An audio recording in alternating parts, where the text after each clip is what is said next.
السلام علیکم ورحمۃ اللہ وبرکاتہ۔ اہم فیصلوں کے ساتھ سہ روزہ شورا کا اجلاس اختتام پذیر۔ دارالعلوم دیوبند کی ترقی اور تعلیمی و تعمیری امور سے متعلق تجاویز کو منظوری۔ ناظرین سامعین، ان اہم رپورٹوں کو آپ سن اور دیکھ رہے ہیں محسن اسلام یوٹیوب چینل پر۔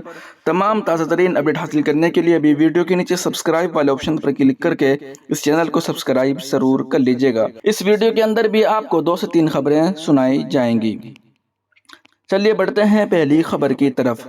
ایشیا کی عظیم دینی دانشگاہ دارالعلوم دیوبند میں جاری سہ روزہ مجلس شورا کا اجلاس ادارے کے مفاد میں کئی اہم فیصلوں کے ساتھ اختتام پذیر ہو گیا۔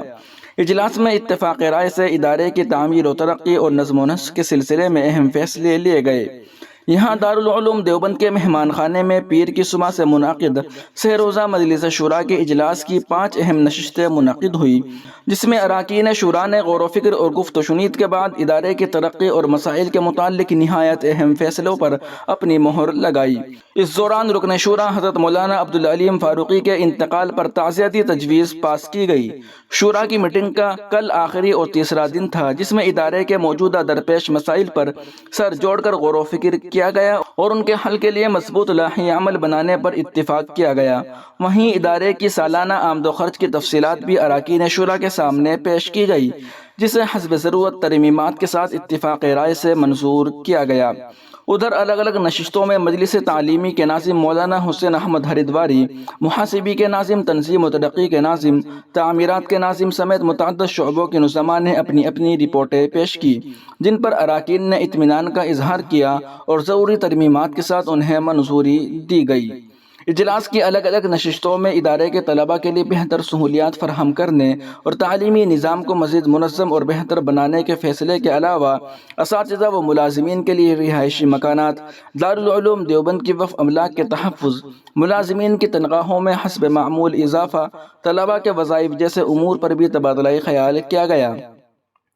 بتایا گیا ہے کہ کچھ غیر مستقل اساتذہ و ملازمین کو مستقل کئی نئی تقرریوں کو منظوری اور کچھ لوگوں کی ترقی کے متعلق بھی فیصلہ کیا گیا۔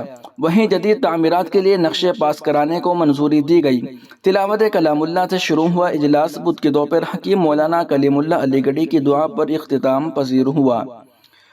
دیوبند کے صحافیوں کے مطابق اجلاس میں محتمم مولانا مفتی ابوالقاسم نعمانی، صدر المدرسین مولانا سید ارشد مدنی، صدر جمعیت علماء ہند مولانا سید محمود مدنی، سابق رکن پارلیمنٹ مولانا بدر الدین اجمل، مولانا غلام محمد استانوی، مولانا رحمت اللہ کشمیری، مولانا محمود راجستان، مولانا حبیب الرحمن باندہ، مولانا انوار الرحمن بجنوری، مولانا انظر حسین میاں دیوبندی، مولانا عاقل سہارنپوری اور مولانا شفیق بنگلوری اجلاس میں شریک ہوئے۔ وہیں دوسری جانب ایک بڑی خبر آ رہی ہے کہ افغانستان حکومت نے داڑھی نہ رکھنے پر 280 افغان سیکورٹی اہلکاروں کو برطرف کر دیا۔ غیر اخلاقی حرکت کرنے والے 13,000 افراد گرفتار۔ افغانستان میں طالبان حکومت نے ہدایات کے باوجود داڑھی نہ رکھنے پر 280 سے زیادہ سیکورٹی اہلکاروں کو برطرف کر دیا۔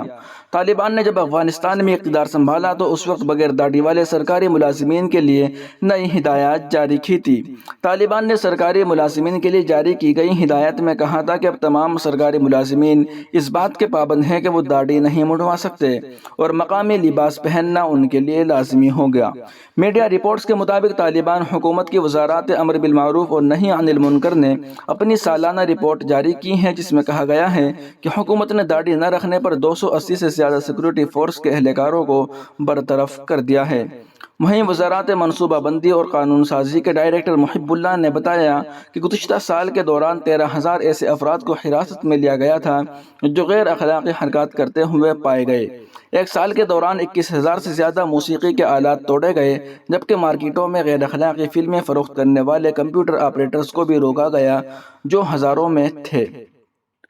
وہیں دوسری جانب روسی صدر پوتن نے تحفے میں ملے قرآن پاک کے نسخے کو چوما اور سینے سے لگا لیا۔ روسی صدر پوتن نے 13 سال بعد روس کی نیم خود مختار مسلم اکثریتی آبادی والی ریاست چنچنیا کے دارالحکومت گروزنی کا دورہ کیا، جبکہ ان کا چنچنیا کے سربراہ رمضان قادریوف نے استقبال کیا۔ رمضان قادر کو پیوٹن کا قریبی دوست سمجھا جاتا ہے۔ میڈیا رپورٹس کے مطابق پوتن نے گروزنی میں حال ہی میں تعمیر ہونے والی بڑی جامع مسجد عیسیٰ علیہ السلام کا بھی دورہ کیا۔ اس موقع پر رمضان قادر اور مفتی اعظم چیچینیا بھی ان کے ہمراہ تھے۔ مسجد کے دورے کے دوران پوتن کو قرآن پاک کا نادر نسخہ تحفے میں دیا گیا۔ اس موقع پر مفتی اعظم نے انہیں سورہ انفال کی آیت پڑھ کر سنائی اور اسی زبان میں ترجمہ بھی سنایا۔ پوتن نے قرآن کریم کے نسخے کو اٹھایا، چوما اور پھر سینے سے لگا لیا۔ اس واقعے کی ویڈیو اور تصاویر سوشل میڈیا پر وائرل ہو گئی، لوگ اسے خوب پسند کر رہے ہیں۔ ناظرین و سامعین، ان رپورٹوں کو آپ سن اور دیکھ رہے تھے محسن اسلام یوٹیوب چینل پر۔ تمام تازہ ترین اپڈیٹ حاصل کرنے کے لیے بھی ویڈیو کے نیچے سبسکرائب والے آپشن پر کلک کر کے اس چینل کو سبسکرائب ضرور کر لیجیے گا۔